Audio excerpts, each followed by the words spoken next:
Et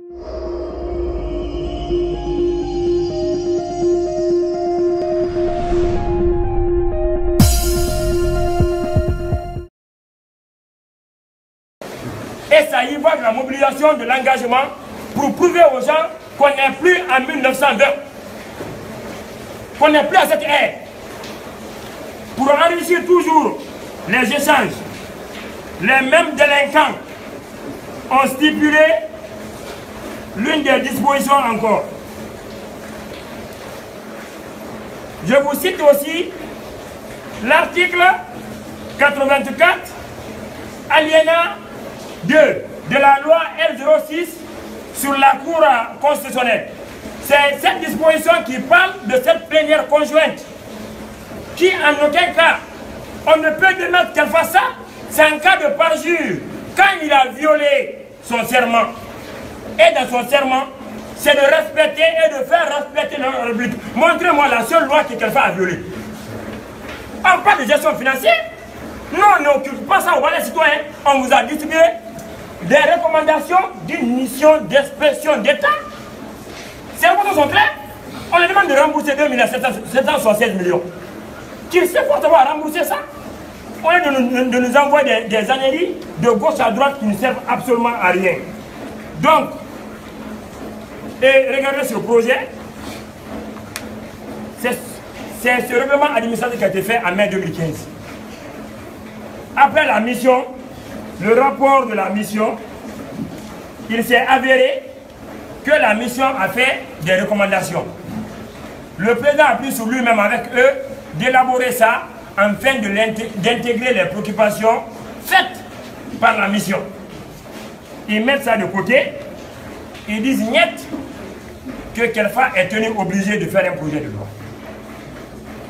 Donne-moi le rapport. Donne-moi. Kelfa aussi, intelligent qu'il est, il ne s'est pas mis dans leur jeu. Il n'a pas mis les adresses à jour. Qui s'agit?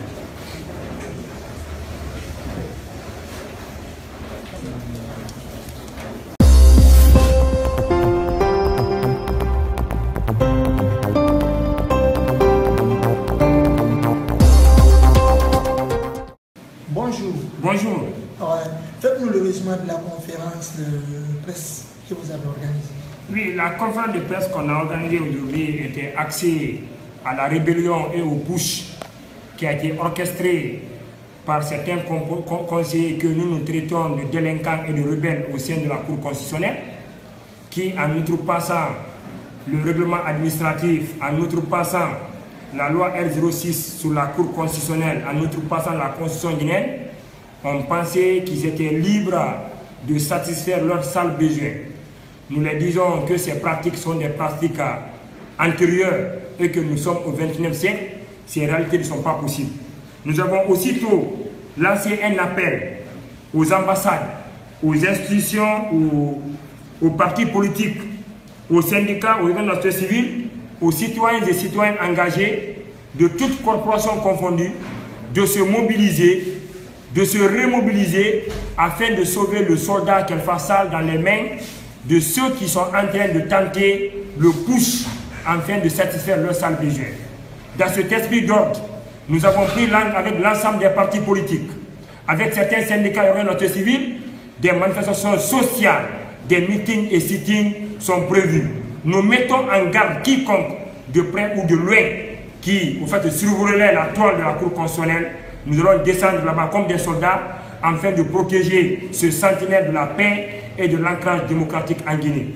Mais aussi, nous avons dénoté un certain nombre de constats dont je vous ferai le résumé tout à l'heure. Comme vous le savez, on en veut à M. Kelfa Sall pour le simple fait qu'il a interpellé le chef de l'État, le professeur Alpha Condé, en 2015 pendant l'investiture au niveau du palais Mohamed VI, qu'il est à son second et dernier mandat, de ne pas se faire entourer par des extrémistes et de ne jamais, en aucun cas, être sur la lignée des sirènes révisionnistes. C'est un discours depuis lors qui n'a pas permis à cet homme de vivre tranquillement et d'être en paix. On passe par tous les manœuvres, on passe par toutes les techniques, par toutes les stratégies afin de l'inquiéter. C'est pourquoi nous lançons un appel à la mobilisation de tous les patriotes, de la diaspora, de l'intérieur, des partis politiques de la société civile, car c'est une chose qui est au-delà du balai citoyen. Il faudrait qu'on se mobilise tous comme un seul homme pour barrer la route aux sirènes révisionnistes, pour barrer la route aux gens qui veulent satisfaire leurs sales besoins. Comment vous pouvez estimer que des simples conseillers peuvent se préoccuper au fait de la gestion pécuniaire au lieu de se préoccuper des violations systématiques et récurrentes qui se passent monnaie courante dans notre pays. C'est pourquoi nous avons estimé, en termes d'action envisagée par le balai citoyen, à travailler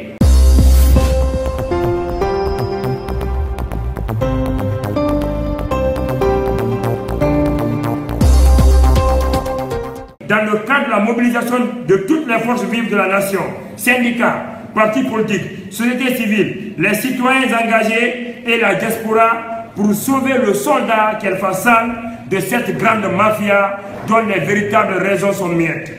Nous considérons toute personne qui rendrait cette cour inopérante comme une sirène révisionniste et agent de déstabilisation sociale, politique et économique du pays. Nous transmettrons toutes les coordonnées de ces conseillers concernés au niveau des instances ci-après. La communauté économique des États de l'Afrique de l'Ouest, CEDEAO, l'Union africaine, l'Union européenne, l'Organisation des Nations Unies, le Haut Commissaire des Nations Unies aux droits de l'homme, afin de les interdire toute sortie en dehors du territoire national et les traiter comme des putschistes du coup d'État constitutionnel contre le peuple souverain de Guinée. Nous envisageons des actions auprès des institutions et ambassades sur l'instabilité démocratique, sur les conséquences fâcheuses qu'un tel comportement pourrait occasionner. Nous envisageons également, dans les prochains jours, des manifestations sociales devant la Cour constitutionnelle, marches et meetings et sittings, où tous les partis politiques, les syndicats, les organes de la société civile, les organes de médias seront tous invités afin de protéger ce sentinelle, afin de protéger cette cour qui a en charge de réguler nos lois et la conformité des projets et programmes et propositions de loi pour ne pas que nous puissions assister à un recul démocratique qui pourrait faire de la Guinée un État dictatorial et un État où c'est le vouloir d'un individu et d'un clan qui s'impose sur le vouloir du peuple souverain de Guinée. Merci, monsieur. Merci.